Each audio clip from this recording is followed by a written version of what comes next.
guys, nandito na kami. Ang aga namin kasi alas 7 yung check-up ni Buwa sa kanyang sa TV.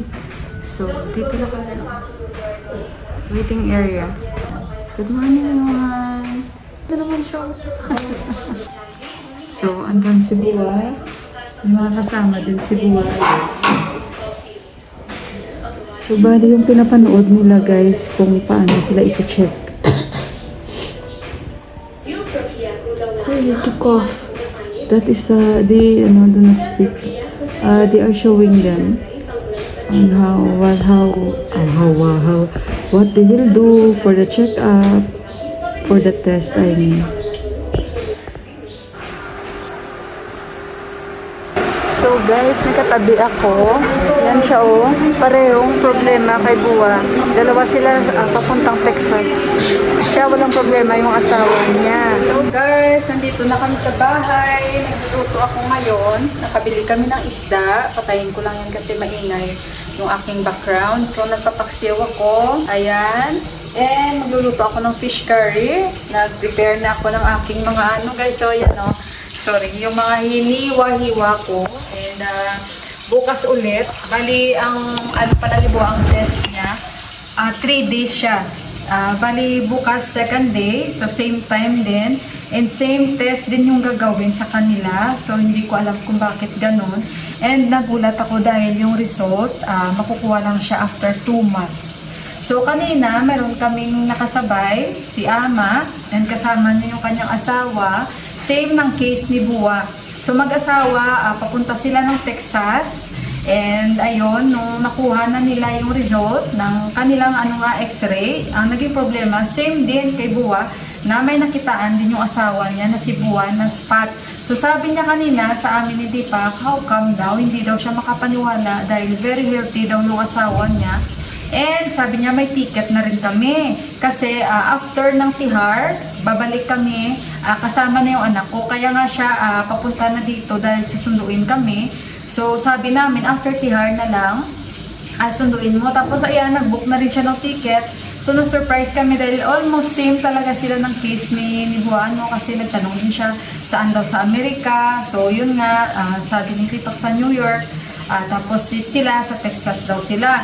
So, kaya parang dismayado si Ama, no? Ang ibig niyang sabihin na bakit hindi makuha agad-agad yung result? Bakit aabutan pa ng 2 buwan? Kasi, na-mention niya na bakit duimay na means bakit 2 buwan pa bago makuha yung result. Kung pwede sana mga weeks, ganon, para at least kung may problema, maagapan man lang and then makasama kami balik. Kasi yung ticket, malaking problema. Yun ang sinasabi niya.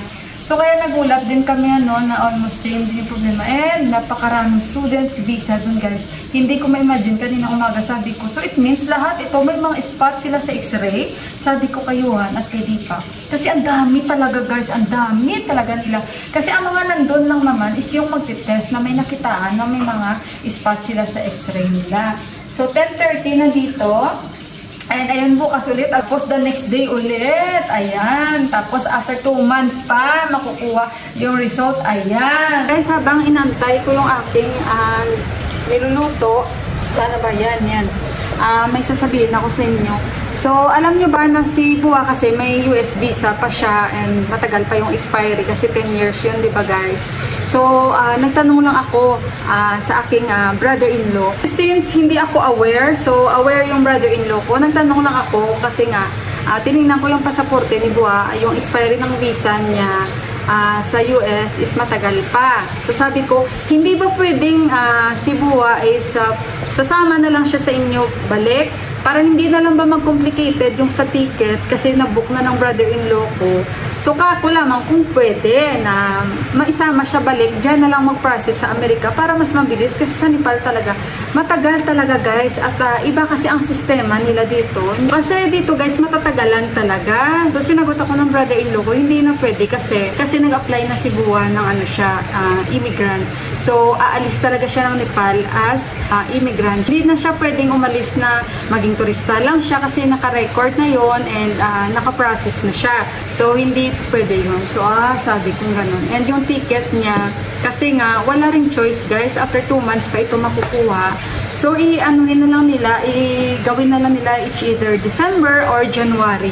And yung nagastos nila sa medical ni Buwa is 35,000 rupees and validity for 6 months yun. So, no problem din naman sa kanyang guys, medical. So, yan lang. Hoping na kung mag-negative. Pero yun nga, no, kahit mag-negative si Buwa, pero delayed pa rin ang kanyang pag-alis sa Nepal. But it's okay kasi hindi naman nagmamadali.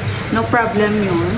Pero yun nga lang, kung malalaman after 1 week or 2 days, you know, at least may chance kung negative man si Buwa sa kanyang check or kanyang test, then makakasama siya possible. Pero sige lang, what to do? Kasi ganyan yung nangyari, guys. Wala tayong magagawa. Hindi rin naman natin yan ginusto. And everything happens for a reason naman, di ba? Whether masama yan or at least sa ikabubuti. Yung mga nangyayari talaga, may mga rason yun. So, ayun, hoping na lang for negative, guys. And thank you so much sa mga nag-PM sa akin. Salamat sa mga suggestion nyo. And syempre, sa mga kaibigan ko, maraming salamat po talaga sa inyo. So, ayun guys, sandali muna. Guys, dito nagpapahinga kami. Si Yuan nandoon.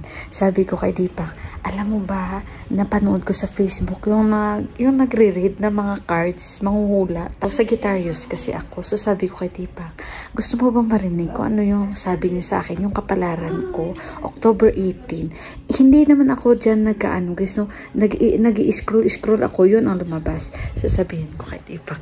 Kasi may connection sa partner daw.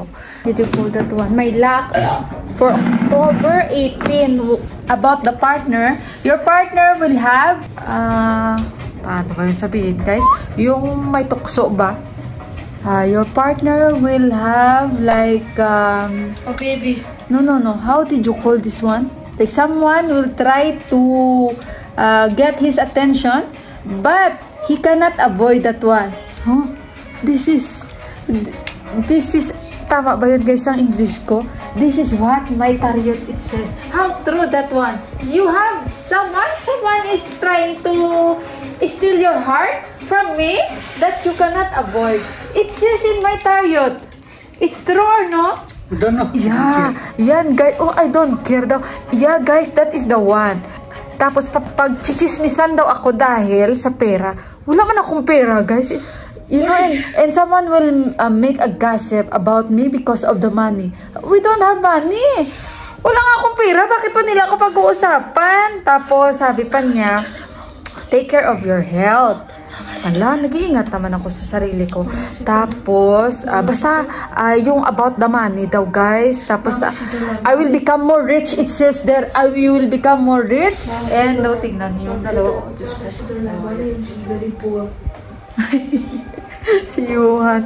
Oh, guys, yun ang basa. Tapos, yayaman daw ako. Basta daw, sabi ng feng shui, dadami yung pera mo. And basta pag chichismisan ka, pero hindi mo yan dapat pansinin. Ayan, guys, ang sabi. Hala, so paano yun? Kasi, syempre, tao lang naman tayo, diba? Na minsan, mapagpatol din tayo dahil, syempre, hindi naman all the time na pwede lang tayo apak-apakan. Kailangan din natin ipaglaban din yung sarili natin, diba? Tapos, ano pa daw, magiging maganda daw yung buhay ko, guys. Basta yung nag-chismis daw sa akin about sa pera, huwag ko daw pansinin. Tapos, may tao daw ako nakasamaan ng loob, magiging okay daw kami. O, diba, parang half good news, parang half, ewan ko, hindi naman totoo kasi wala man akong pera, guys. Pera pambili ng vegetable, may pera ako.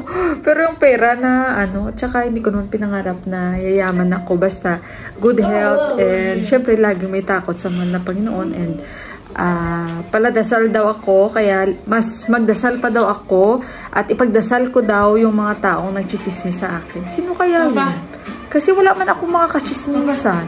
Ay, napaka-funny talaga minsan, guys, Pero hindi naman lahat na hindi porket Sagittarius ka, naayo na talaga yung swerte mo doon sa araw na iyon. Wala lang, guys, na i-share ko sa inyo kasi wala namang masama kung naniniwala tayo. Kasi ako pala paniwala din ako, guys. And at the same time, God-fearing din ako. Ang importante, higit sa lahat, is talagang na balang duga palang lapaw magyapon nato pagpati sa mahal nga Ginoo kung sa Ilonggo pa umaapaw pa rin yung paniniwala natin sa mahal na Panginoon kasi siya lang naman talaga hindi pa po guys. So ayun guys, kaya silipak gusto ko lang siya lokohin kasi yun ang tarot ko. Tarot ba? Tarot card ang tawag doon. Again, walang walang masama kung tayo ay nanood, nakinig, nag-share. Oo anak, ang importante may tayo, may yung faith natin nandoon. So, tao lang tayo guys ha. Ito na naman yung mga bata guys. So, naalala ko na naman yung aking childhood memories. Kasi alam nyo ba, nung mga bata pa kami sa likod ng bahay namin ganito. Nagpapalipad din kami ng saranggola. So, salamat sa mga comments nyo dyan. At ako ay umiinom ng chamomile tea.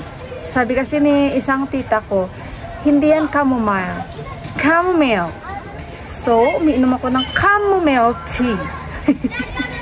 Nasanay kasi chamomile tea. So, ayan, sabi ko sa kanila ni Deepak, mag-snacks kayong dalawa kasi ako hindi man ako kakain. Momo, yung kakainin nyo. Hala, sino mo? O, Yuhan? Bigla na lang may kumalapit sa akin ito. Minsan niluko talaga ako ni Yuhan. Takip ko naman siya sa takbo niya. So, ito yung aming likod. Yung kalabasa, dyan ni Buwa, oh. Baka malaglag yung mobile ko. Ayan. So, wala lang guys, nung maliit pa kami nalala ko yung dito kami, ito yung among Ilonggo, yung playground namin sa likod ng bahay namin ganito. So, sanay tayo sa ganito guys, pag maglaro-laro tayo. Yan yung aming play place namin, playground namin, talamnan. Ay, si Yuhan, takbo-takbo siya. So, ayun guys. At ako hindi ako nakatulog. Si Deepak naka-idlip siya. Pasensya na kayo kasi masyadong maano. So, hindi pa dumating talaga yung order naming adapter. Hindi ko alam kung kailan darating. So, antay lang tayo. Medyo hirap talaga ako naninibago na ako sa tagal na paggamit ng mobile ko. And si Yuhan, nagtatago. So, ayun guys, i-end ko na yung aking vlog for today. Maraming salamat. Bukas ulit maaga pa kami for second day ni Bo kasi 3 days yon, 3 consecutive days and same time. Napakadami nila guys. Alam nyo, ang daming senior talaga doon. Yung iba nagdadala pa sila ng baston nila. So, mostly yung mga senior papunta ng Amerika guys. Amerika sila.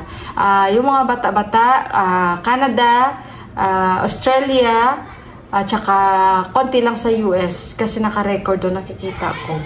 And ayun, at saka pasilip-silip lang talaga yung mga videos ko kasi maraming doon, security at bawal talaga mag-video doon guys. So bukas ulit maaga pa kami, kaya maaga kami nagigising.